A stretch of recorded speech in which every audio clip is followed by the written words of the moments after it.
Labą dieną. Esu Lietuvos banko pinigų muziejaus vyresnysis specialistas Tomas Grėlius ir šiandien jums papasakosiu apie pinigų istoriją. Bent jau taip, kaip panašiai aš pasakoju moksleiviams įvairaus amžiaus, tiek nuo pradinių klasių, tiek praktiškai iki vyresnių klasių. Istorija yra daugiau mažiau ta pati. Aišku, galima kai kurių detalių atsisakyti arba keisti, bet istorija vis tiek lieka tokia. Ir visa vizualinė medžiaga, kokią dabar matysite, yra tinkanti, ko gero, įvairaus amžiaus grupėms. Tai galima ir pradėti. Aišku, kad kalbėsiu, kaip ir tema vadinasi, pinigai nuo kriauklelių iki kortelių, tokia sugalvotas pavadinimas, kuris stengiasi apriepti pinigų istoriją nuo pat jų jų užuomazgų, netgi jų pirmtakų, jų, kaip sakykime, pinigų protėvių, taip galima pavadinti, iki šiuolaikinių mokėjimo formų. Gal ir kortelės, ko gero, yra jau šiek tiek pasenusios formos palyginus su šiuolaikiniam technologijom, bet, man skamba gražiai. Tai štai, tai visada, jeigu kalbam apie praeitį, tai galim pažiūrėti ir kas yra šiandien, tai kaip pinigai atrodo šiandien. Tai stengiuosi, iš esmės mano tema galbūt labiau yra daugiausiai liečianti grinuosius pinigus, tai vėlgi, jeigu atsimenam, kokie yra pinigai šiandien, dažniausiai moksleivių ir klausiu, kokie pinigai yra šiandien, tai vėlgi išgirstu eurai, litai arba panašiai, kažkas dar litus atsimena, bet jeigu patikslinam klausimą, iš ko pinigai būna pagaminti, tai bent jau, kad metaliniai pinigai, tai tikrai dauguma vaikų atsimena, dauguma moksleivių. Aišku, visada patikslinu, kaip tie pinigai. Tai aišku, vyresni žinom, jaunesniems šiek tiek reikia pagalvoti, kad tai yra monetos, žinoma. Ir kita pagrindinė turbūt rūšis pinigų, kuriuos mes turim kišeniai, tai yra iš popieriaus pagaminti pinigai, tai yra banknotai. Šitas pavadinimas, aišku, įprastas mums, bet jaunesniems vaikams kartais būna netgi ir naujas, kiek teko susidurti. Ir aišku, turim grinuosius pinigus, turim monetas, turim banknotus, bet turim ir kitą pinigų formą, ką mes vadinam labai bendrai, tai yra elektroniniai pinigai, kur elektroniniai pinigai, tai, sakykime, pinigai virtualioje erdvėje, tai tos pačios kortelės, dabar atsiskaityti galima ir telefonais, kitais elektroniniais prietaisais ir dar įvairiausių turbūt būdų yra. Tai yra tie patys pinigai, kurie yra iš esmės virtualioje erdvėje, lygiai taip pat kaip mes ir atsiskaitinėjom internetu, internetiniai bankininkystėje, mes irgi tos bendrosius pinigus vadinam elektroniniais pinigais. Tai pinigai tokie yra šiandien. Ir apskritai tada galima jau eiti giliau ir galvoti, kas yra tie pinigai, gal tiksliau, kam tie pinigai yra reikalingi. Ir vėlgi, kai keliu šitą klausimą, aišku, jis atrodo labai elementarus ir labai paprastas atsakymas iš pirmo žvilgsnio. Iš tikrųjų, jis ir yra paprastas, bet galbūt kartais sunku apibrėžti, kuo tie pinigai yra svarbus, kuo pinigų turėjimas mums yra svarbus.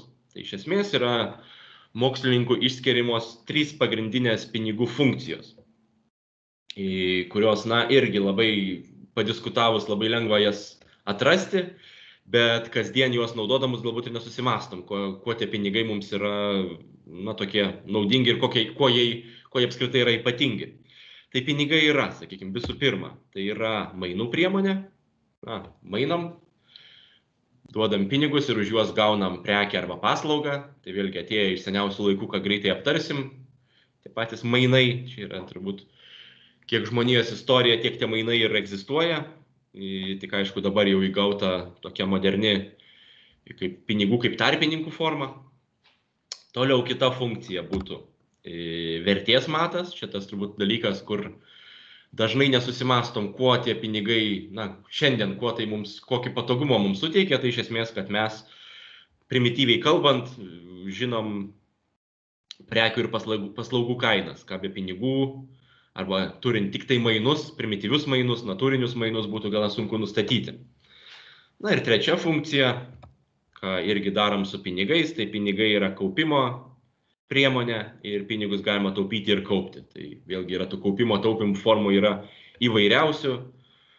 Ir čia jau galima ir plačiau pažvelgti į šitą kaip ir investavimas ir visi kiti dalykai, kad tų pinigų, sakykime, paprastai kalbant, būtų daugiau. kad gautume kažkokią grąžą iš jų. Tai štai, mainų priemonė, vertės matas, kaupimo priemonė. Na ir dabar galbūt taip plačiau pakalbėkime apie tai, kad pinigai yra mainų priemonė ir nuo ko viskas prasidėjo. Tai vėlgi, čia tokia stilizuota laiko mašina, kur mėgstu jungti ir su moksleiviais tada keliauti per laiką ir vėlgi tada visada keliu klausimą, jeigu kalbam apie pinigų atsiradimą, kaip jūs galvojate, prieš kiek maždaug laiko atsirado pinigai, na taip, apytiksliai, tai vėlgi įvairiausių būna versijų, nuo tokių labai, kai kuriem na tas klausimas, na visų pirma galima paklausti, ar seniai pinigai atsirado, tai aišku dažniausiai atsakymas žinoma buvo seniai, bet vėlgi tas, kas seniai, tai vėlgi yra labai reliatyvu ir turbūt labai reliatyvu pagal amžių. Nes jeigu paklausi, kuo jaunesnio amžiaus žmogaus klausi, tuo tas laikas, ilgumas sąlyginai trumpėja. Tai vėlgi, kai aš užduodu šitą klausimą, prieš kiek laiko atsirado pinigai, jau sukonkretinu, tai vėlgi versijų būna įvairių.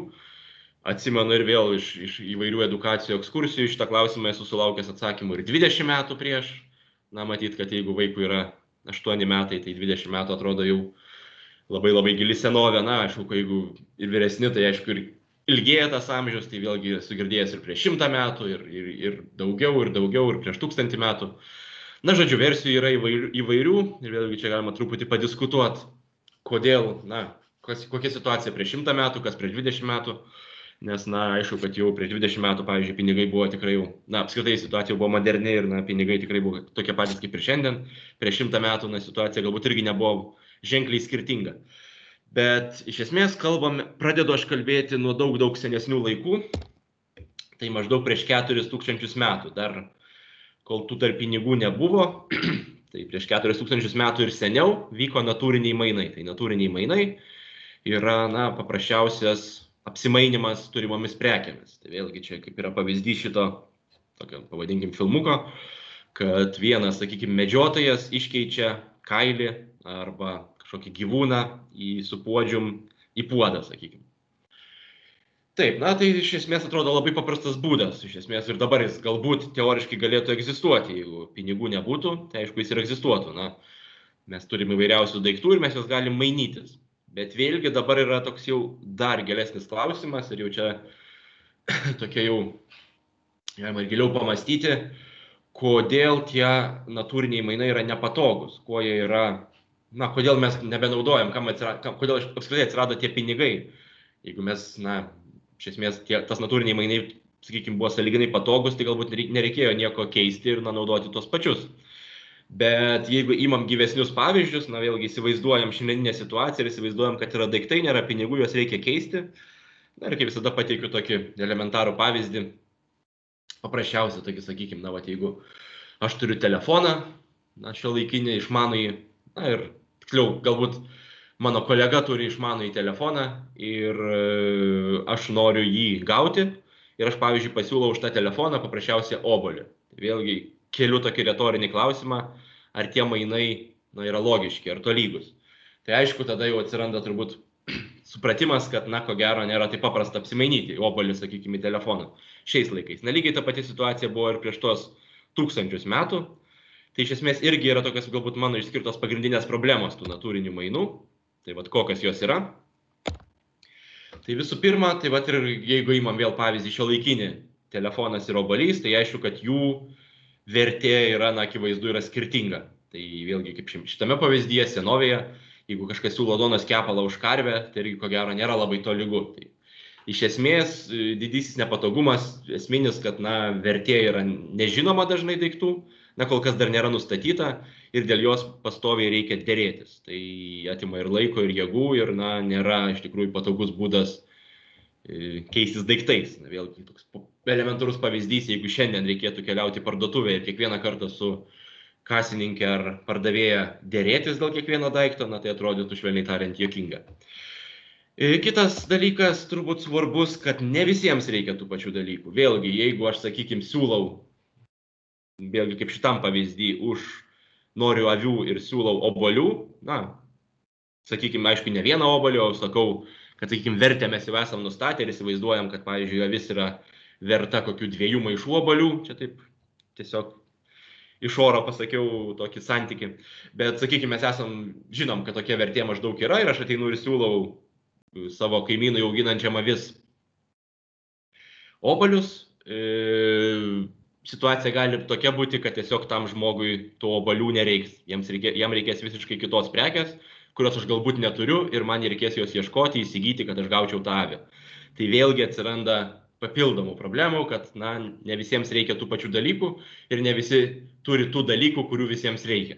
Sakykime, nėra tokio universalaus daikto dar, kuris tiktų. Tai ypač tas senovėje buvo aktualu, nes vėlgi visi, sakykime, tos bendruomenės tokios, vėlgi buvo įvairūs ir natūriniai, buvo ir pasiskirščiusios ir pasiskirti vaidmenim, sakykime, yra kažkokie amatininkai, žemdirbiai ir kitais dalykais susiemantys žmonės, kurie galbūt turi tikslę prekių grupę ir neturi kitos prekių grupės ir norint jas įsigyti gali susidurti su didelėm problemom. Ir dar vienas toksai pavyzdys, toksai dalykas galbūt, dėl kurio gali kilti problemų, vėlgi, jeigu mes atsiskaitinėjom kažkokiais keičiamės prekiam ir kartais nepavyksta, nėra poreikio duoti visos prekės, tai arba, grubiai sakant, kartais reikia gražinti kažkokią grąžą atiduoti, tai jeigu mes turim, sakykim, tokį dalyką kaip karvę, su tuo gali būti sudėtinga, nes, norint karvę, sakykim, smulkesnėm dalim, tai reikia jai pačiai smulkesnės dalis ir dalinti. Tai jeigu mes norim tą karvę išlaikyti gyvą, tai mums sukelia problemų. Lygiai tas pats, jeigu čia karvės pavyzdys, bet galim paimti pavyzdį puodas, kurio irgi turbūt padalintas puodas į kelias dalis jokios prasmės neturi. Tai ne visi daiktai padalinami ir tai irgi yra problema. Tai ką daryti? Tiksliau, kokią išeitį atrado žmonija. Čia vėlgi konkrečiai nesukonkretinsim kas, nes skirtingose šalise, teritorijose, skirtingose netgi žemynuose situacija buvo iš esmės ta pati. Tai prie kokios išvados prieina žmonės, kad jiems reikia kažkokių tarpininkų, bendrų prekių, kurios taptų pirmaisiais pinigais. Ir tie pirmieji pinigai atsiranda. Ir čia irgi, taip jau plačiau pasakiau, bet dažnai aš paprastai paklausiu, kaip išsprendė šitą problemą, mūsų problemas išvardintas prieš tai natūrinių mainų, ką sugalvojo žmonės.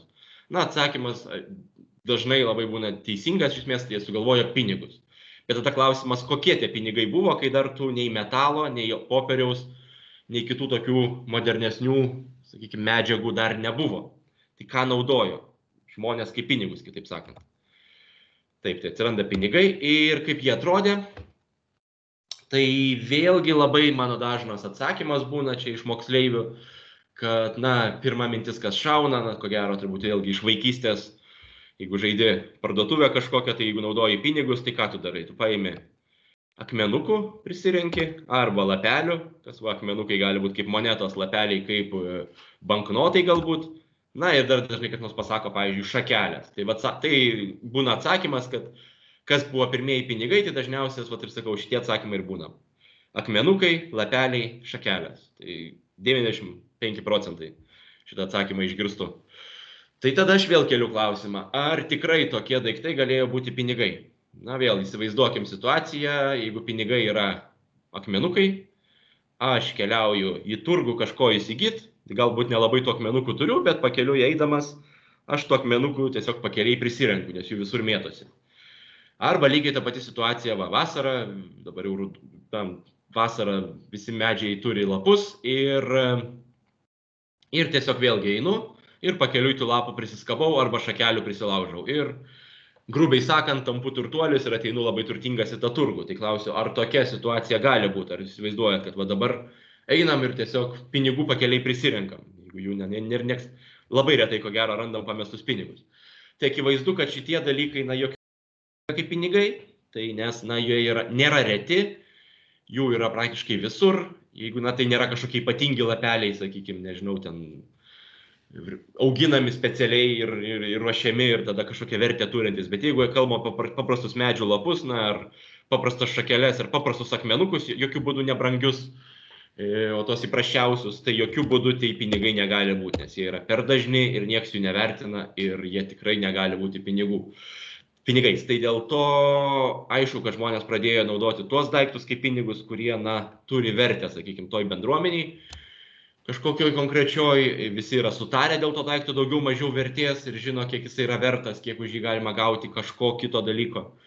Ir nusistovėjus šitom taisyklėm, tai atsiranda pirmieji pinigai daiktų pavydalo. Tai įvairiausių tų formų galėjo būti, priklauso nuo teritorijos, na kur tai ar Azija, ar Afrika, ar Europa, ar netgi Pietų Europa, ar Šiaurės Europa, vėlgi galėjo būti labai skirtingi poreikiai, skirtingi dalykai, kad galėjo atstoti pinigus. Tai čia tik keletą pavyzdžių aš pateikiu. Tai iš eilės, jeigu taip žiūrint, tai galėjo būti, tai tokie pipiriukai, tai yra prieskoniai. Na, prie to pačio būtų galima priskirti druską, bet druska irgi yra netgi atskiroji kategorijai, kuri senovai buvo ypatingai brangi ir vertinama ir atstojo pinigus. Taip pat labai dažnas atsiskaitimo priemonė buvo grūdai.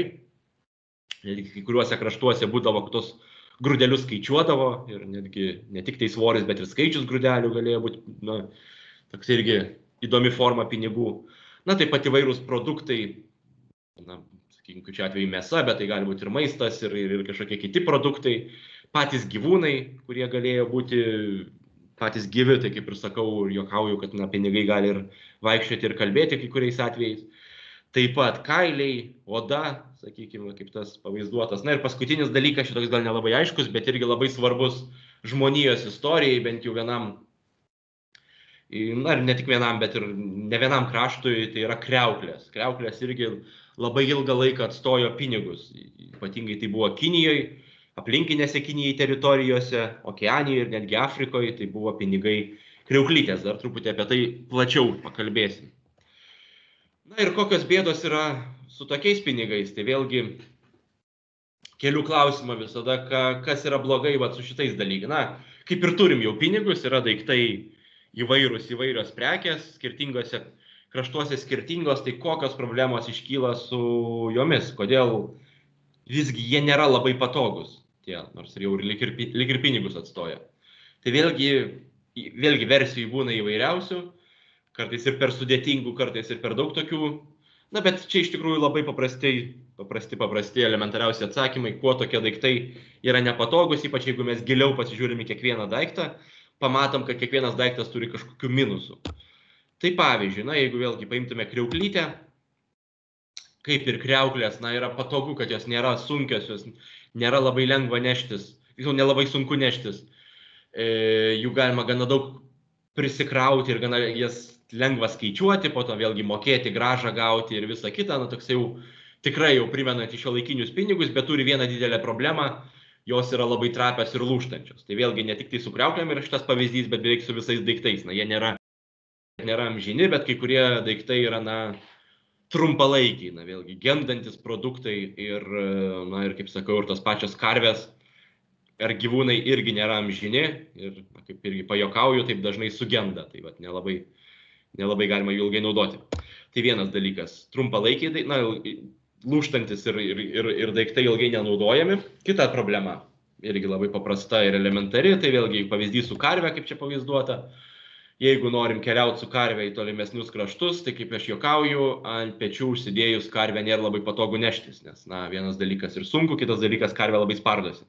Bet čia aišku toks humoras, bet iš esmės visgi didesnius daiktus ir, ypatingai gyvūnus ar, sakykime, kažkokius kitas prekes, kurios yra sunkios ir jų reikia daug, ypatingai yra sunku transportuoti. Tai čia atsiranda transportavimo problema, jeigu mes jau keliaujame į tolimesnius kraštus, jeigu jau einam už savo bendruomenės ribų ir keliaujame į kitas teritorijas, tai aišku, mums sukelia sunkumų gabenimas tų dalykų. Na ir trečia problema, vėlgi susijusi su tuo, kad jeigu mes nukeliaujame į tolimesnius kraštus, su savo prekiam, kurią labai vertinam ir sakom, čia mums yra brangiausi pinigai, tai kitoj teritorijai, kitoj valstybei, kitoj kultūriniai erdvėj, tie daiktai gali nieko nereikšti. Pavyzdžiui, čia elementarus pavyzdys su kriauklėm. Jeigu kriauklė tai pačioj Kinijai buvo vertinama, tai už kokio 1000 kilometrų jinai galėjo senovai būti visiškai nevertinama. Jeigu taip sakau irgi kaip pavyzdys, jeigu žmonės net ir negyvenę pajūrį ir tų kriauklių net nematė, tai jie net nelabai įsivaizduoja, kas ir visiškai gali jo net nesuvokti to daikto prasmės. Lygiai tas pats gali būti su kiekvienu kitu dalyku. Jeigu vienur jis yra vertingas, kitur gali būti mažai vertingas, arba absoliučiai nevertinamas, arba netgi nežinomas senovėje. Taip, tai kuo pakeisti? Tai iš esmės, aišku, elementaru, kad daiktas turi būti ilgaamžis, kuo ilgiau mums tarnauti. turi būti lengvai gabenamas ir kuo daugiau vietų priimamas. Na, geriausiu atveju visur priimamas. Universalus dalykas. Na tai kas čia yra per dalykas, jau kai užduodu šitą klausimą, na tai dažniausiai bent jau tikrai teisingo atsakymo sulaukiu. Tai koks dalykas yra ilgaamžis lengvai gabenamas ir visur priimamas, iš kurio gamina pinigus, tai aišku yra metalas. Na, metalai ir vėlgi per senovę buvo įvairiausi, na dabar yra bendrieji tokie metalai, buvo laikas, kai brangieji metalai buvo, aišku, svarbiausias dalykas, auksas, sidabras ir kiti dalykai. Na, pačioje pradžioje irgi kiekvienas metalas buvo vertingas, tiek geležis, tiek bronza, tiek visi kiti dalykai. Tai va, per ilgą istoriją buvo įvairiausių tų metalinių pinigų formų. Čia vėlgi yra keletas pavyzdžių, kaip atrodė pinigai pačioje pradžioje gaminami iš metalo, tai iš skirtingų kraštų, tai galėjo būti tiesiog neapdirbti vos ne gabalai, paprasti, tik tai jų svoris vertinamas, galėjo ir kažkokių papuošalų formos, ar kažkokių kitų įdomesnių formų, na kaip pavyzdžiui, va čia dar yra pavaizduota tokie senovės Graikijos pinigai, kurie priminė tokius ilgus, na nepriminė, iš tikrųjų buvo ilgi virbai, kaip aš pajuokauju, priminė vos ne šašlyko iešmus tokius, na, iš tikrųjų panašaus ilgio ir buvo, ir va tokie jų, taip jos ir gabendavos. Tai va tokia sauja tokių metalinių virbų, vienas virbas vadinasi obolas, sauja virbų drachma. Drachma, jau moksleiviai turbūt nelabai atsimena, bet suaugę dar turėtų atsiminti, kad iki euro įvedimo Graikijoje pinigai buvo drachmos, tai vienas ilgiausiai cirkuliavusių pinigų pavadinimų pasaulyje. Taip, na, bet čia tokia truputį iš šono jau, bet iš esmės va tokie pirmieji metaliniai pinigai. Dabar pirmos monetos, tai kaip aš minėjau, senovės Kinijoje buvo kriauklytės, vadinami kaurai, buvo vertinamos kaip papuošalai ir kaip vėliau atsiskaitimo priemonė. Jos nebuvo irgi tos, kurios mėtasi paprastai ant žemės, tai tos, kurios specialiai iš jūros dugno buvo ištraukiamos ir labai ilgą laiką, bene ilgiausiai naudotas pinigas atsiskaitimui buvo tos kriauklytės. Na, bet kaip ir minėjau prieš tai, kriauklytės turi tą didžiąją problemą, jos lūžta, jos trapios ir jų ilgai naudoti nėra labai paprasta. Tai vėlgi ieškojo kinai įvairių galimybių, kaip jas padaryti tvirtesnės, tada atsiranda kriauklyčių pakaitalai. Pradžioje tai galėjo būti gaminamos, pavyzdžiui, iš kaulo, iš molio, iš dar kažkokių įvairių medžiagų, kokių ieškojo. Bet visgi kinai buvo vieni pirmųjų išgavę metalą 10 amžiuje prieš Kristų maždaug ir suvokė, kad tas metalas yra puiki medžiaga, puikiausias pakaitalas būtent tom kriauklytėm, kad tai yra tvirčiausias dalykas, kurį galima naudoti. Ir pradėjo gaminti metalinės kriauklytės, kurios jau galima vadinti monetų pirmtakėm. Kodėl jos yra, dar tik pirmtakės nėra, toj paminėsiu, bet šiaip jos, esminis dalykas, kad jos buvo liejamos. Tai žodžiu, į formą įliejama metalas ir iš jos gaunama pradžioje kriauklyčių forma, po to tos formos pradėjo įvairios darytis. Tai pirmoje, kaip atrodė, įvairios formos monetų Kinijoje, metalinių pinigų, gal tiksliau būtų, bet pavadinkim tokių pirmųjų primityvių monetų, tai jos po to tapo tokių kaip ir pradėjo priminti įvairius darbo įrankius, kurie, irgi kažkurio laiku buvo naudojami kaip mainų priemonė. Tai pavyzdžiui, galėjo būti kauptukas arba kastuvėlis, vienas iš tokių formų, čia kaip matom. Taip pat labai plačiai naudojama buvo peilio formos pinigai ir vėliau tapo įprasčiausia, ko gero patogiausia, tai ratelio. Sakykime, spėjama, kad iš ratelio atsirado ta idėja naudoti pinigėlius apvalius, kurios aišku ir po to akivaizdu, kad tapo priimtiniausia forma. Turbūt dėl to, kad ir kišenių neplėšo, ir patogiai kaupėsi, ir didesnį kiekį jų galima nešti, daug yra privalumų tų apvalių monetų. Visos jos dar turi skylutes. Irgi apie tai paminėsiu, kodėl šiek tiek vėliau, nors taip aišku, bet šiek tiek prie kitos temos. Bet iš esmės mes kalbam, kad tai yra dar pirmosios primityvios monetos.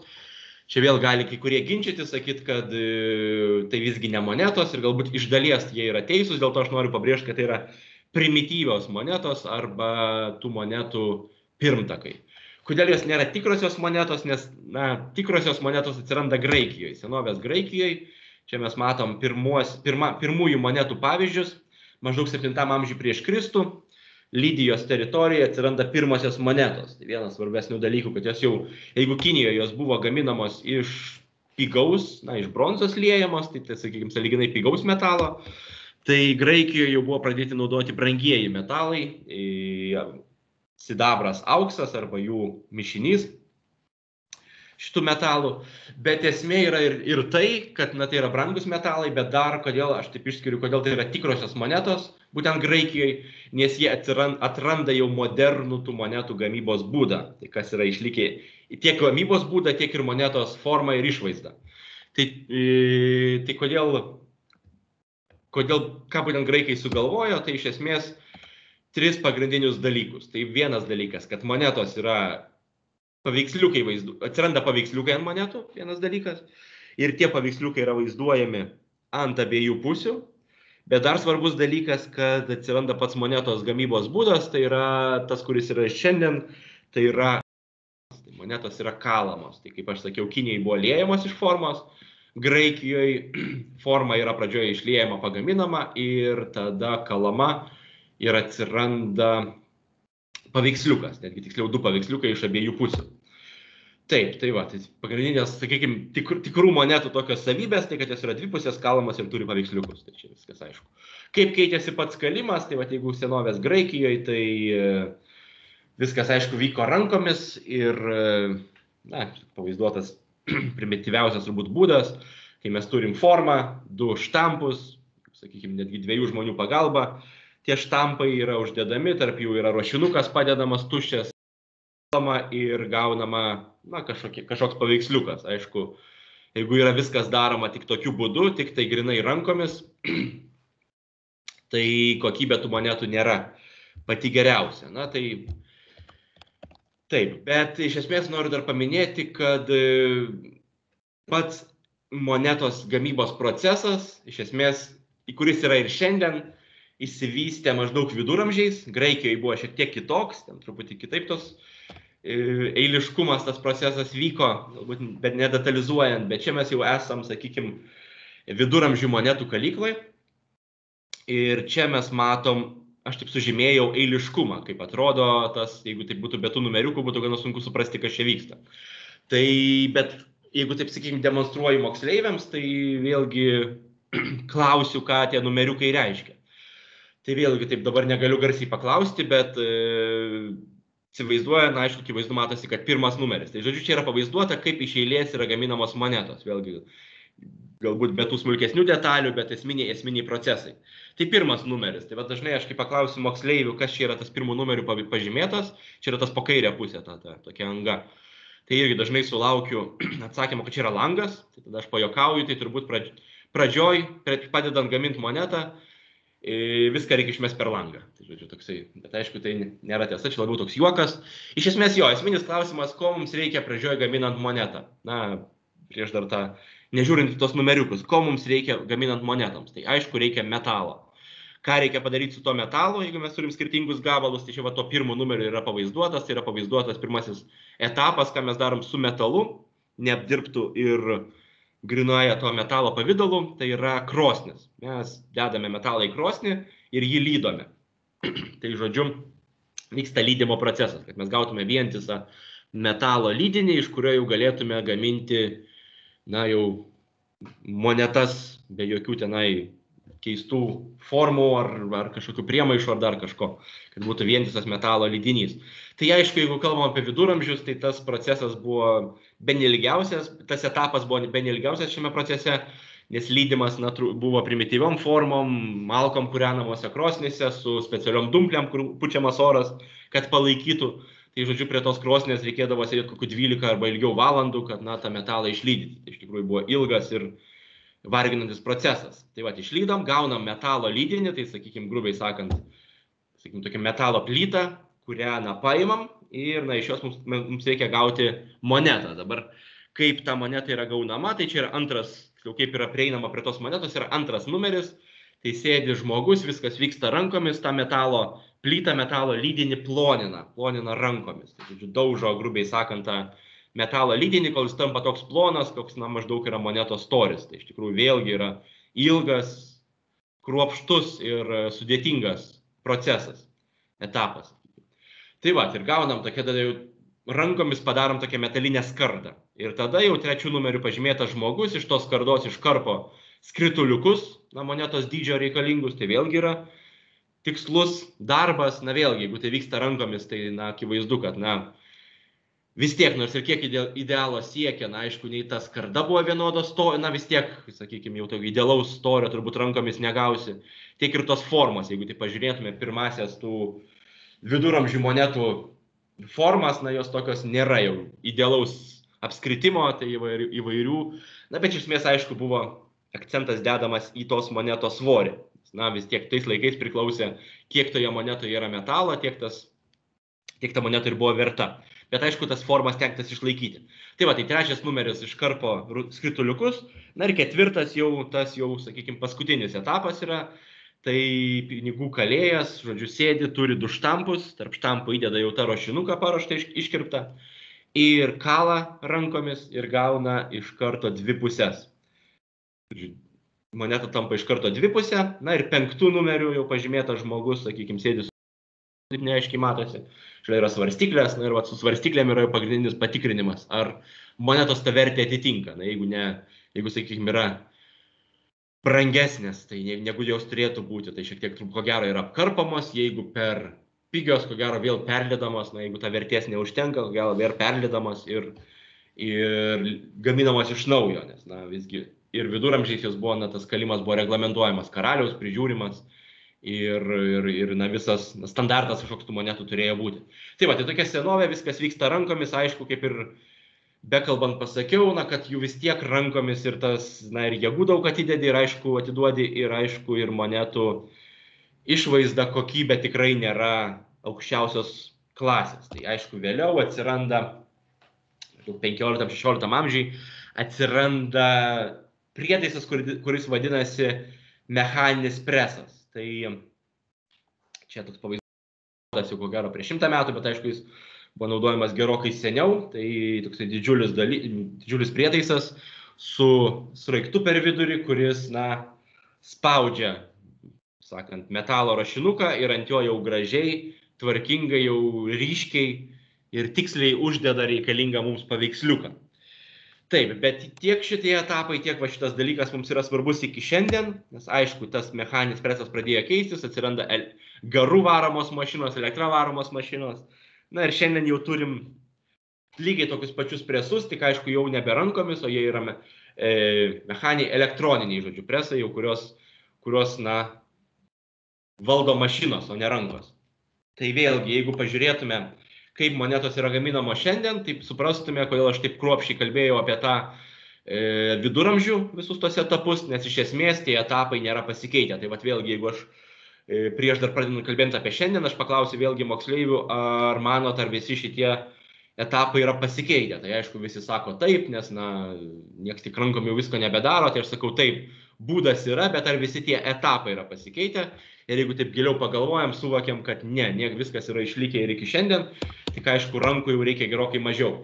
Tai vėlgi labai paprastai, greitai perbėgant, kaip yra kalamos, tai vėlgi pirmasis etapas, aišku, yra ruošiniai gaminami, tai iš metalo laužo, irgi lygiai taip pat išlydomi ir lygiai taip pat, kur apatinėme tame filmuke, yra ploninamas tie išlydytas metalas, iš karto yra iš jo gaminama skarda. Tai viskas yra tas pats, tik tai aišku, neberankomo, tam jau yra pagamintos mašinos. Tai va, kairėje matom pagamintą skardą, o dešinėje dažnai irgi gali kilti mintis, kad čia yra kalamos monetos jau, tai dar tikrai ne, čia yra tik ruošiami ruošinukai. Tai iš skardos, ta skarda vėlgi labai plona, tai kartais netgi suklijuojama, jeigu stambesnės monetos, o iš tos skardos yra išpjaunami skrituliukai, kurie taps pagrindu monetai. Tai kodėl tai nėra moneta, na tai akivaizdu, nes ant jų dar nėra jokių paveiksliukų ir žymėjimų. Tada dar vienas ir svarbus etapas, atskiras, toks ilgas labai etapas, bet čia vėl atskirai galima rodyti, bet tik tai aš jau pagrindą tą parodau. Tai yra štampų arba kitaip vadinamų monetų gamybos įrankių gamyba. Tai vėlgi dabar noriu pabrėžti, kad na, Lietuva yra ta valstybė, kuri gali didžiuotis, tikrai valstybių nėra daug, kurios turi savo monetų kaliklas. Tai Lietuva turi savo monetų kaliklą Vilniuje ir moneta skala ir tikrai labai labai moderni, ne tik tai savo, bet ir kitoms valstybėms. Ir vat, jeigu mes ką kalbėjau, ką rodžiau iki čia, tie ruošinukai Lietuvoje nėra gaminami, jie atkeliauja į Lietuvą, bet vat, visas, ką mes matom čia, tai jau yra vyksta Lietuvoje, sakykim. Ir štampai yra gaminami Lietuvoje, va šitie, kur mes matom kairėje. Tai štampai tai yra tie, kurie įrankiai įdedami į presą, nuo kurių bus atspaudžiamas atvaizdas ant monetų, tai štampai yra ant jų nupiešiamas, sakykime, paveiksliukas, ir tada nuo tų štampų po to jie dėdami į presą ir kalamos monetos. Dešinėje jau matome presą, kuris jau aišku yra šiuolaikinis, ir jeigu taip palygintume, kaip tai atrodė senovėje ir dabar, na įsivaizduokime, jeigu rankom kalam monetą, tai ko gero tai laiko užtrunka, na, subjektyviai tikrai nemažai, bet jeigu mes imam presą šiuolaikinį, tai presas per 1 sekundę gali nukalti, taip pat ir Lietuvoje. Toks pat presas yra, kuris gali nukalti apie 12 monetų, netgi gal ir daugiau. Tai greičiai yra tikrai įspūdingi, aš kaip pasakau, vien kol pasakau sakinį, tai tų monetų nukala tikrai didžiulius kiekius. Tai va, tai čia mes tą dešinėje ir matome, kad na, presas yra paruošiamas, keliauja rašinukai ir prese yra kalami ir ant tų rašinukų atsiranda paveiksliukai ir nukalamos monetos. Žodžiu, toksai yra, na, taip maždaug atrodo ta gamyba šiandien. Aišku, kaip sakiau, tie etapai, jų yra ir dar daugiau, bet čia vėlgi nesiplečiant, nes čia reikėtų galbūt dar atskirą temą ir taip jau daug vien apie tai kalbu. Tai kaip monetos atrodo šiandien, tai pasaulyje jų yra įvairiausių, na čia matom, JAV monetas, na tokias galbūt įprasčiausias, bet jeigu, pavyzdžiui, paimtume, tai vėlgi tikrai yra fantazijos reikalas. Čia kol kas kalbu tik apie apivartinės monetas, netgi ir apivartinių, tai įprasčiausių monetų mes galime įvairiausių pamatyti pasaulyje, tai jeigu nuo paprasčiausių, na, pavyzdžiui, jeigu aš pateikiau va čia svarų, pažino turbūt Didžiosios Britanijos monetos, tai jos turi tokią irgi ypatybę, dizaino tokią savybę, kad, na, dalis tų monetų susideda, paveiksliukai susideda į vieną vientisą Didžiosios Britanijos herbą. Tai vėlgi galima juos panaudoti ir tokių netgi ir edukaciniais tikslais tos monetas galima išnaudoti. Na, kaip ir minėjau, šiek tiek senovėje monetos buvo su skylutėmis būna ir šiais laikais. Na, vat, pavyzdžiui, daniškos monetos, tai vėlgi dažnai naudojamos netgi kaip ir suvenyrai ant kaklo kabinamos. Vėlgi tos skylutės irgi gali turėti ir kitą praktišką prasme šiais laikais. Tai vėlgi, jeigu, sakykime, jos yra lengviau atpažįstamos neregiams, tai vėlgi, jeigu yra skylutė, tai irgi tokia papildoma pagalba, bet vėlgi tai yra ir saugumo priemonė, apsaugos priemonė, kad vėlgi skylutės yra ypatinga technologija yra padaromos, tai vėlgi yra tam tikrų niuansų. Na ir mums turbūt įprasčiausios monetos yra eurai, bet aišku, pasaulyje mes jų galim rasti įvairiausių tų monetų formų ir pavyzdžių. Taip, tai dabar yra labai dar vienas dalykas, kurį aš minėjau, tai kad turi paveiksliukus vienas dalykas, bet kitas dalykas, kad monetos yra dvipusės. Ir, na, manau, daugelis esat girdėję šitos, kad terminai yra du pusėms apibūdinti, tai yra aversas ir reversas. Tai aversas yra pagrindinė pusė, reversas yra šalutinė pusė. Na, vėl dabar dėja negaliu paklausti, kaip galvojat, kuri pusė yra aversas. Na, atsakymo tikiuosi maždaug vėlgi statistiškai, kiek aš vedu ekskursijas ar edukacijas, tai statistiškai absoliuti dauguma sako tą dalyką, kad aversas yra ta pusė, kur yra nominalas, kur yra skaičius, yra atvirkščiai, žodžiu, skaičius yra pagrindinė pusė. Tai va specialiai čia nerodau monetų kol kas, nes, na, tokia kaip intriga, bet iš tikrųjų atsakymas yra va toks. Ir čia va dažnai gali kas nors pasakyti, kad oi, čia gal suklydot, ne, nesuklydau. Aversas yra ne skaičiaus pusė, pagrindinė pusė yra ta pusė, kur yra pavaizduotas paveiksliukas ir šiais laikais dar yra dažnai rašomas valstybės pavadinimas. Tai yra ta pusė, kuri parodo monetos kilmę.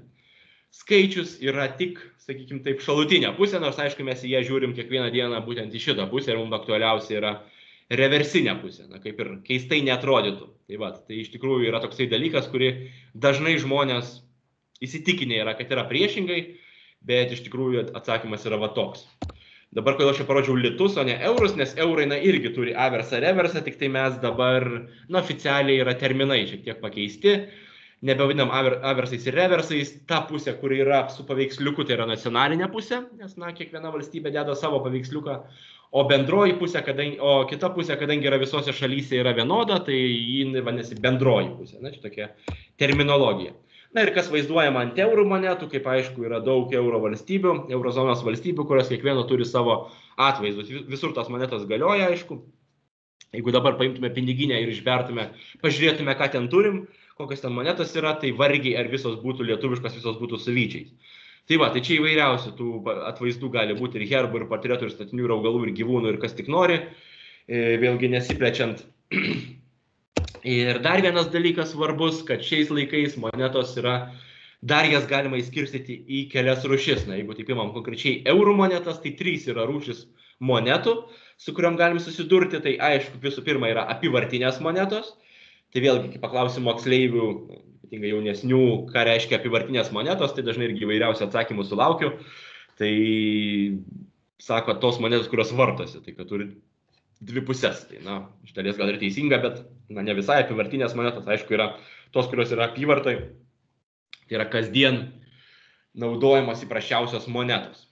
Tai viena rūšis, bet yra ir dar viena rūšis monetų, kurią mes galime taip pat kišenėse rasti kartais. Ir aš rekomenduoju netgi jas pasilikti, gal kažkas ir renka, tai yra proginės monetos. Proginės monetos tai yra tam tikram dalykui išleidžiamos monetos, tik tiek, kad jos yra apyvartinės iš esmės. Tai yra jos irgi gali būti naudojamos apyvartoje. Tai yra įprasčiausios 2 eurų monetos, tik tai skiriasi tuo, kad jeigu, pavyzdžiui, lietuviška moneta, tai ant proginės monetos mes matysim ne vytį dažniausiai, na, kažkokį progai skirtą paveiksliuką. Na, kaip čia turim keletą pavyzdžių, bet jų jau yra 14 pavyzdžių. Nuo euro įvedimo jau esam išleidę, nes valstybė gali išleisti per metus 2 proginės monetas, na, pagal nuostatus Centrinio banko. Tai, na, tai va čia yra toks pavyzdys, kad yra pirmoji, pavyzdžiui, ačiū moneta. Irgi dažnai paklausiu, kam jinai skirta. Tai vėlgi ne visi ir atsimena, o ačiū yra skirta moneta lietuvių kalbai, na, tokia populiarinti su gražiausiu žodžiu ačiū. Net kitas pavyzdys, čia irgi tokia senesnė moneta 16 metų. Irgi tokia labai keistos išvaizdos, kas čia pavaizduota, irgi ne visi žino, kas čia yra. Čia yra gintariukas pavaizduotas, o moneta skirta baltų kultūrai. Bet monetų yra įvairiausių. Ir na, dabar šiuo metu, kai pasakoju, paskutinė tokia moneta buvo išleista skirta kryžių kalno ir kryždirbystei. Tai vėlgi siekiant šiek tiek irgi vieną turbūt populiariausių objektų dar priminti, ne tik Lietuvoje, bet Lietuvoje esantį objektą priminti pasauliui. Nors, kaip ir sakiau, jis turbūt yra vienas populiariausių Lietuvoje esančių objektų ir tikrai sulaukia labai daug turistų iš užsienio. Žodžiu, tai irgi įvairiausiams dalykams tų proginių monetų yra išleidžiama. Ir gali, aišku, pakliūti ne tik lietuviškos, bet ir kitų valstybių proginės monetos, kartais taip atsitinka.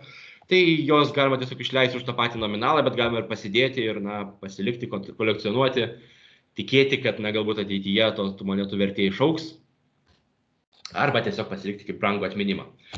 Ir trečia rūšis monetų, tai jau vėlgi aš dažnai klausiu apie proginės monetas, kur mes galime jas rasti. Tai vėlgi kai kurie, na, irgi įsitikinę moksleiviai, kad tai yra, na, tokios retesnės, tik tai įsigyti, jas galima nusipirkti. Tai ne, jas galim gauti bet kur, kaip gražą, kaip kišenėse rasti, kažkas gali tiesiog jas duoti. Ir kita rūšis yra kolekcinės monetos. Tai kolekcinės monetos taip lengvai jau negautume kišenėje, jas jau reikia specialiai įsigyti Lietuvos banke. Na, jas platina Lietuvos bankas su savo oficialiais platintojais, tai yra, na, irgi tam tikros bendrovės, kurios irgi platina Lietuvos banko išleidžiamas kolekcinės monetas.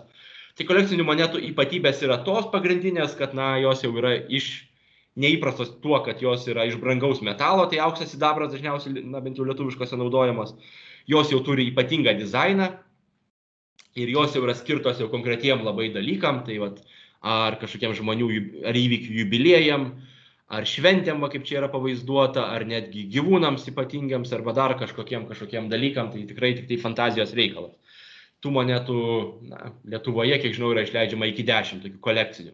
Tai va, tai jos yra, aišku, jau brangios, na, jau brangesnės ir jų jau, kaip sakiau, taip lengvai negausi. Tik tai įsigyti gali Lietuvos banke arba pas oficialius platintojus, arba jau vėliau iš kolekcininkų, na, kolekcininkai viens kitam keičiasi arba parduoda. Bet yra dar vienas įdomus niuansas, kurį irgi noriu paminėti.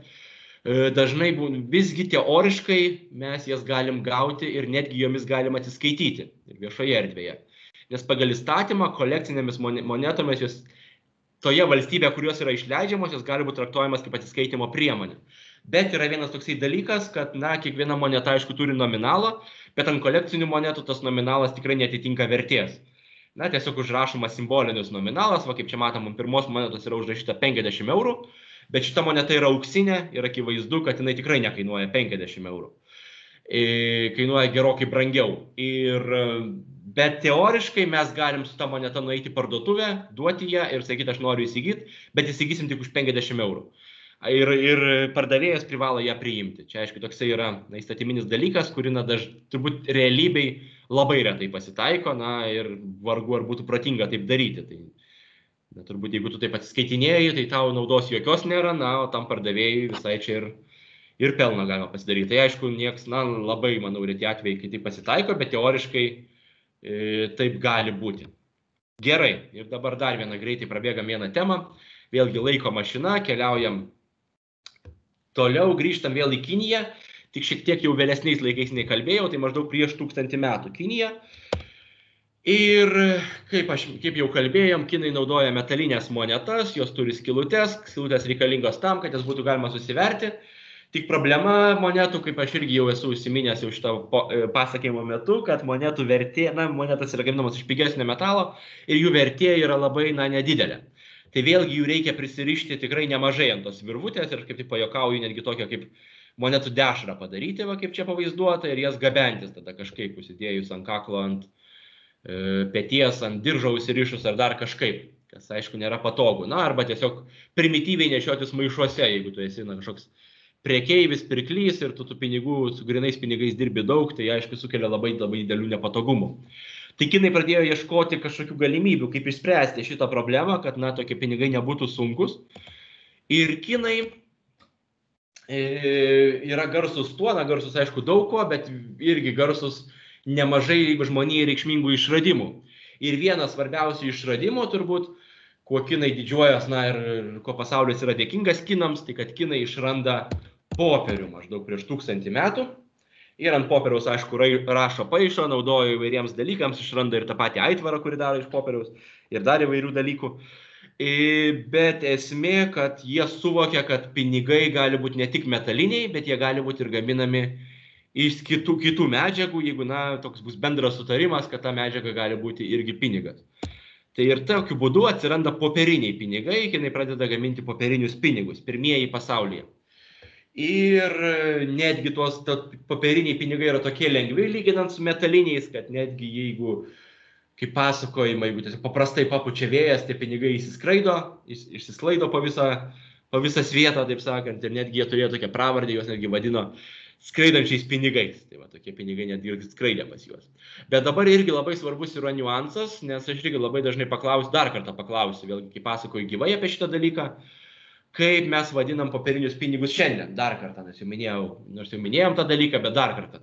Arba jeigu kas žinojo, tai pakartojo, kas nežinojo, prisiminė, pakartojo, kad popieriniai pinigai yra vadinami banknotais. Dabar aš pabrėžiu, kodėl, kad šitie popieriniai pinigai Kinijoje pirmieji, primityvus, jie negalėjo vadintis banknotais. Kodėl? Tai vėlgi versijų sulaukiu įvairiausių ir dėl to, kad jų išvaizda kitokia, kad jų medžiagos gaminamos kitokios, kad apsaugos kažkokios neturi, dar kažkas, įvairiausių tų versijų. Tai esminis atsakymas yra labai paprastas. Tiesiog reikia pagalvoti, kas yra banknotas, iš kokio žodžio kilo banknotas. Tai pasiimam žodį banknotas, įdalinam į dvi dalis ir suprantam, kad tai yra banknote, banko nota, banko raštelis, banko dokumentas. Tai žodžiu, viskas figūruoja bankas šitame dalyke. Žodžiu, banknotai negali būti be banko. Tuo metu, kai Kinija gamino šitos popierinius pinigus, jokių dar bankų nebuvo. Dėl to akivaizdu, kad bankai tų pinigų ir neleido, dėl to mes tų pinigų ir nevadinam banknotais. Banknotas yra tik pinigas išleistas banko. Tai yra banko dokumentas ir niekaip kitaip. Tai žodžiu, pirmieji popieriniai pinigai, kad nemaišyti, tai yra tiesiog popieriniai pinigai. Ir vadinti juos galima tik pirmaisiais popieriniais pinigais, bet jokių būdų ne banknotais. Gerai, o dabar nukeliaujame į Švediją 18 amžiui ir čia toks įdomus dalykas atsitinka. Švedijoje buvo naudojami tuo metu ir iki to labai populiarios sidabrinės monetos, tokios didelės stambios, didelės vertės.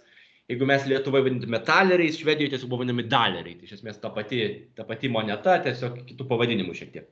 Ir iš tikrųjų tai stambi sidabrinė moneta, tikrai buvo vertinga ir vertinama. Bet dabar kokia situacija su Švedija? Čia truputį datą vėl sumaišiau, 17 amžius turėtų būti. Vėl nepataisiau. 17 amžius 1600 kažkelintieji metai, na ir tuo metu 17 amžiuje švedai pasižymi tuo, kad jie labai daug kariauja, na, siekia vos neužkariauti pasaulį, kaip jiems sekas, taip jiems sekas, čia ir su Lietuva, tiksliau abiejų tautų respublika turi daug karų ir įvairių čia dalykų vyksta su švedais. Ir su kokia problema jie didelė susiduria, na aišku, dėl tų karų, dėl metalo trūkumo ir dėl kitų kylančių problemų, jiems baigėsi praktiškai sidabras, nebeturi jie iš ko kalt savo tų dolerių, bet tos monetos tokios populiarios, kad jos yra reikalingos ir švedai pradeda kalti pinigus nebe iš sidabro, o iš vario. Ir kadangi turi daug vario kasyklų. Bet dabar kokia problema yra su variu, kad varis yra gerokai pigesnis už sidabrą. Ir kaip aš minėjau, tais laikais monetų vertė priklauso nuo to, kiek jame yra metalo. Tai jeigu mes norim dabar iš vario nukalti tokios pačios vertės kaip sidabrinė moneta, tai aišku, kad mums reikia to vario, na logiška, kad mums reikia daugiau. Ir jo mums reikia gerokai daugiau ir va dabar atsiranda nebe monetos, savo tokie dalykai. Tai yra tokie variniai lydiniai, varinės plokštės, gerokai didesnės už monetas, mes turim panašią ir savo muziejuje, kai bus galimybė gyvai apsilankykite ir pamatysite.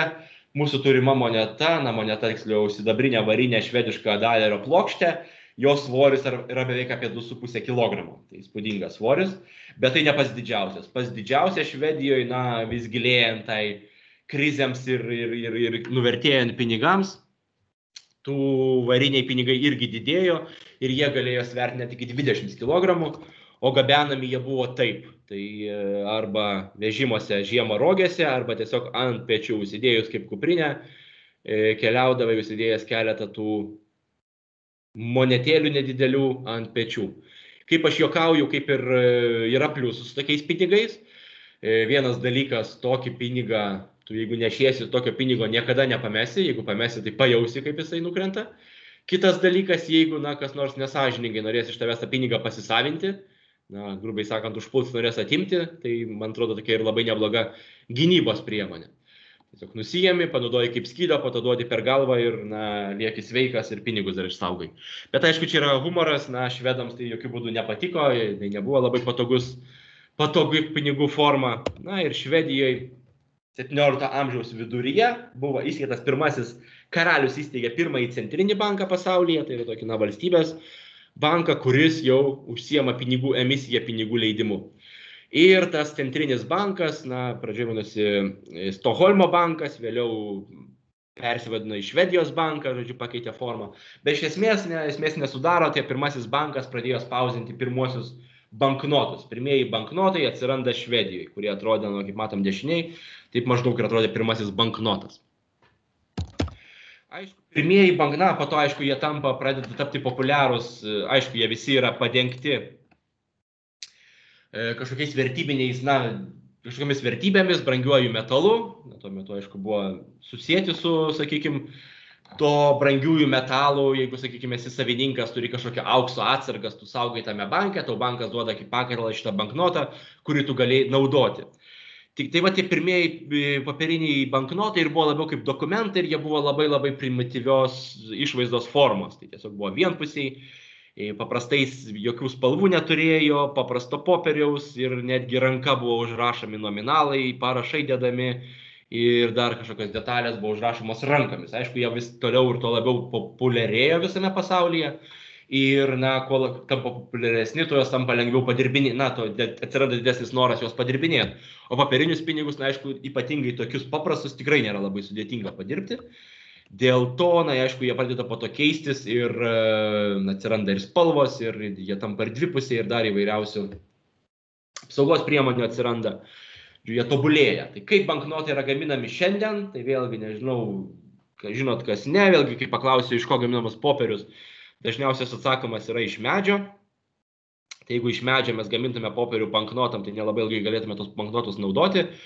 Tai tinkamesnė priemonė tom popieriui gaminti yra ne medis, o kitas augalas, kuris, na, Lietuvoje neauga, bet aišku, irgi yra plačiai ši medžiaga naudojama, dažniausiai rūbų gamybai, tai yra medvilnė. Tai, žodžiu, iš medvilnės pagrindų yra gaminamas popierius, na, va čia matom, kaip tai atrodo, tai surenkama didelį kiekį medvilnės, padaroma tokia košė, iš tos košės yra purškiama ir gaminamas popierius. Čia vėlgi labai primityviai pasakoju, bet jeigu gaminam banknotus, tai čia procesų irgi labai yra daug daugiau ir jie yra subtilesni, nei čia yra parodyta, aišku. Bet, na, iš esmės, kad ypatybė, kai jau gaminam popierių banknotams, tai iš karto jau ant jų atsiranda ir tam tikri apsaugos požymiai, kaip vandens ženklai, kažkokios specialios juostelės, kiti specialūs žymėjimai, kur gal net plika akim nematom ir visa kita. Žodžiu, popierius yra labai labai specialus. Na, to popieriaus yra gaminama nemažai, jis aišku yra supjaustamas, jau su specialiais lipdukais, kurie reikalingi ant banknoto. Na ir paskutinis čia etapas, vėlgi, jis yra iš kelių dalių susidedantis. Tai vėlgi yra dedami dažai į specialioj spaustuviai ir banknotai yra spausdami irgi keliais, kaip minėjau, keliais etapais. Vieną kartą dedamas, antrą kartą dedamas, trečią kartą, dabar net bijau sumeluoti, kiek kartų atspausdinama ant to paties banknoto skirtingi atvaizdai, skirtingos storio, skirtingų ypatybių. Tai va, bet procesas irgi labai ilgas ir labai subtilus, vėlgi turbūt reikalaujantis atskiros temos ir atskirų pasakojimų. Tik tiek paminėsiu, kad jeigu monetos yra kalamos Lietuvoje, tai banknotai Lietuvoje nėra spausdinami, neturim tokių tinkamų spaustuvių, tai visi eurų banknotai jie atkeliauja iš kitų valstybių, na, vėlgi su kuria iš skirtingų valstybių spaustuvių arba iš skirtingų valstybių bankų. Na ir kaip atrodo šiandien banknotai visame pasaulyje, tai vėlgi yra įvairiausių.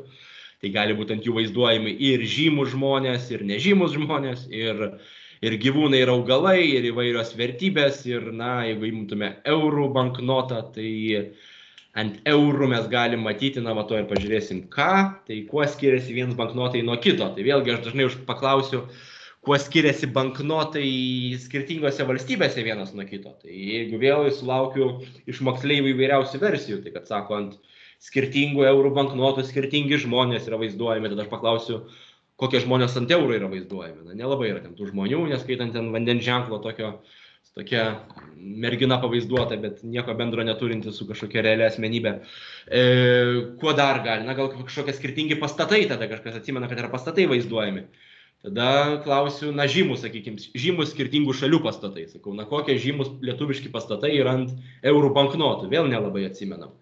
Tai iš esmės visur, čia ir yra toks esminės toksai klausimą, kurį aš užduodu, bet su tokiu paslėpta mintim, kad atsakymo laukiu kokio, kad visose šalyse eurų banknotai yra vienodi. Tai turint omeny, kad jeigu monetos yra skirtingos, skirtingi paveiksliukai, tai eurų banknotai yra vienodi, tik aišku, eurų banknotai skiriasi vienas nuo kito. Dabar iš esmės yra 7 dar oficialiai nominalai, yra dar 500 eurų, bet jisai jau greitų metu bus visiškai išimtas iš apyvartos, tai iš esmės galim kalbėti apie 6 nominalus, tai kiekvienas nominalas skiriasi vienas nuo kito. Tai vienas dalykas, aišku, pačių nominalų, tai savo verte, 5, 10, 20, 50, 100, 200, ir dar 500. Kiekvienas banknotas, nežinau, ar atkreipia dėmesį, skiriasi vienas nuo kito dydžių. Tai yra 5 eurai yra pats mažiausias, šiuo metu 500 eurų pats didžiausias. Vėlgi, jeigu taip yra abejonės, galima paimti 2 skirtingus nominalus ir pridėti viens prie kito, akivaizdžiai pamatysit. Ir skirtingos spalvos, aišku, vėlgi, kad būtų lengviau atskirti banknotus vienas nuo kito. Bet dar, aišku, yra ir vaizduojami, yra bendrumų, aišku, paveiksliukai tai yra bendri kažkuria prasme, bet ir tuo pačiu ir skiriasi. Tai skiriasi tuo, kad paveiksliukai yra skirtingo pagal nominalą, yra skirtingų laikotarpių, tai atspindi skirtingus Europos laikotarpius. Tai pradedant nuo seniausio 5 eurų, tai yra klasikinis, Romos, Graikijos klasikinis menas, vėliau jisai keičiasi į romaniką, į gotiką, į renesansą, baroką, 200 yra plieno stiklo architektūra, arba 19 amžiaus architektūra, 500 turėtų būti 20 amžiaus architektūra. Taip, ir kas konkrečiau yra vaizduojama, tai yra vaizduojami ant priekinės pusės, ant averso yra vaizduojami langai ir arkos. Tik dabar vėlgi labai svarbus dalykas, kad langai ir arkos šitos banknotus kūrė austrų dailininkas Robertas Kalina. Ir vėlgi dažnai yra manoma, kad tai yra realių arkų ar realių langų atvaizdai. Tai nėra tiesa, jie tiesiog yra padaryti konkrečių architektūriniu stiliumi, bet patys langai ir arkos realybė neegzistuoja. Tai yra dailininko fantazija, žodžiu. Tuo stilium pagaminti nupiešti atvaizdai, kurie realybėje neegzistuoja. Aišku, panašių mes galim rasti, bet tokių tikslių nėra nuo kažkokios konkretaus pastato ar kažkokios arkos yra nuimtas tas vaizdas. Tai viskas yra tik dailininko fantazija. Lygiai taip pat yra su kita pusė. Tai vėlgi, kai paklausiu, kas yra kitoj pusėje, vėlgi yra skirtingi architektūriniai stiliai, pavaizduoti jau ne langai ir arkos, na ir be tiltų mes dar matome Europos žemėlapį. Tai tie tiltai irgi yra skirtingos stiliaus, bet jie irgi realybėje neegzistuoja. Čia dailininkas jau sugalvojo ir jisai tokius jos pavaizdavo. Tai va, tai įdomus dalykas, nors jie labai primena realybėje esančius statinius, bet dar realybėje tų statinių nėra, nors yra labai labai panašių. Tai čia va toks įdomus dalykas. Na, o ką simbolizuoja langai ir tiltai, tai langai, kaip sakoma, simbolizuoja atvirumą Europos, o tiltai tokie kaip ir simbolinė jungti tarp skirtingų Europos valstybių. Čia tokia irgi, tokia graži simbolika. Gerai, na ir jau pati pabaiga, tai laiko mašina ir laiko mašina mes jau keliaujam ne į praeitį, o į ateitį, labiau gal į šiandieną ir, bandom piešti, kaip tai atrodys ateityje. Tai, kaip ir sakau, monetų, tiek banknotai, tiek monetos vis dar naudojamos, bet mes judam vis ženkliai į priekį ir tie elektroniniai pinigai irgi gauna įvairias formas ir viena iš tokių galimų formų ateityje, kad, ko gero visi žinom apie skaitmeninės, tas virtualias monetas, galbūt galime pavadinti, mes vadinam skaitmeninėm monetom. Tai čia mes matom labai aišku pavyzdį. Šiais metais pasirodė pirmoji pasaulyje skaitmeninė kolekcinė moneta ir ją sukūrė ne šiaip sau kas ir išleido ne šiaip sau kažkuris didžiulio turtingos valstybės ar išsivysčiusios valstybės bankas, o šiek tiek mažesnės, bet lygiai taip pat turtingos ir išsivysčiusios valstybės centrinis bankas yra Lietuvos bankas, išleido LB Coin, pirmąją skaitmeninę kolekcinę monetą. Tai vėlgi, labai gal nesiplėsiu apie jos visus tenai ypatumus, yra specialiai jai sukurtas puslapis, į kurį galima nueiti lbcoin.lt ir jame tikrai yra papasakota labai aiškiai, kas čia yra per daiktas. Iš esmės šita moneta turi ir fizinę savo formą, bet realijos forma yra skaitmeniniai erdvėjai, tai yra daug 20 žetonų, kuriuos galima rinkti, keistis ir virtualiai tą tokią kolekciją turėti. Tai čia vėl labai paprastai pasakiau. Bet tai iš esmės tai irgi toksai galbūt kažkuria prasme toksai pirmasis dalykas, kažkuria prasme yra eksperimentinis, bet tai irgi yra judėjimas į priekį ir galbūt ieškojimas naujų tokių numizmatikos formų, kurias gali pavirsti ir į kasdieninį ateityje dalyką. Tai vėlgi čia yra tik fantazijos ir laiko klausimas, kada turėsim kažkokias kitas tų pinigų formas. Na ir aišku, kad ateitis, vėlgi čia labai paprastai sakant, tai aišku, kortelės, nors jau kortelės, kaip ir minėjau, turbūt irgi jau pasenęs yra reikalas sąlyginai, turi mobiliuosius telefonus, kuriais jau galima atsiskaitinėti, egzistuoja momentiniai mokėjimai, vėlgi įvairiom formom ir, jeigu vėlgi atsimintume, kiek užtrukdavo elementarūs pervedimai ir mokėjimai prieš kokį 10-metį, kai turėdavom laukti savaitgalį perleisdami pinigus, dabar viskas įvyksta praškai tą pačią akimirką į bet kurį pasaulio tašką, tai tikrai technologijos juda į priekį ir, aišku, čia dar, tai aišku, kad ir mažėja ir tiek tų grinųjų pinigų, kas irgi yra ir didelė nauda, sakykime, ir gamtai ir aplinkai, ko gero, kad jeigu mes atsisakom tiek popieriaus, tiek metalo, didelių kiekių gamybos. Bet, pliusų yra ir daugiau tų skaitmeninės ateities. Bet aišku, ta ateitis, ko gero, yra dar, galim tik spėliot, kada jau mes tuos popierinius ar motelinius pinigus matysime tik tai muziejuose, kaip pinigų muziejuje ar kažkur kitur, arba atmintyje saugosim ir galbūt jau ateityje visiškai neliks, bet kada tai įvyks ir kaip tai įvyks, kokią formą tai įvyks, tai vėlgi tik spėlionės ir ko gero tikrai toli gražu ne artimiausių metų, bet po truputį mes judam į tą priekį ir viskas keičiasi ir viskas keičiasi mano manimu į gerą. Tai tikėkim, kad taip viskas gerai ir įvyks ir šiandien ko gero savo paskaitą jau baigiu. Ačiū, taip simboliškai sakau, ačiū su pirmąją proginę lietuvišką euro moneta. Ir tikiuosi, kad buvo įdomu. kad išklausėte, patiko, galbūt patys, turite dabar kažkokių minčių ir patys atradote daug naujų įdomių dalykų. Na ir jeigu dar yra kažkokių idėjų, tai galite jomis pasidalinti arba užduoti man klausimų. Ačiū.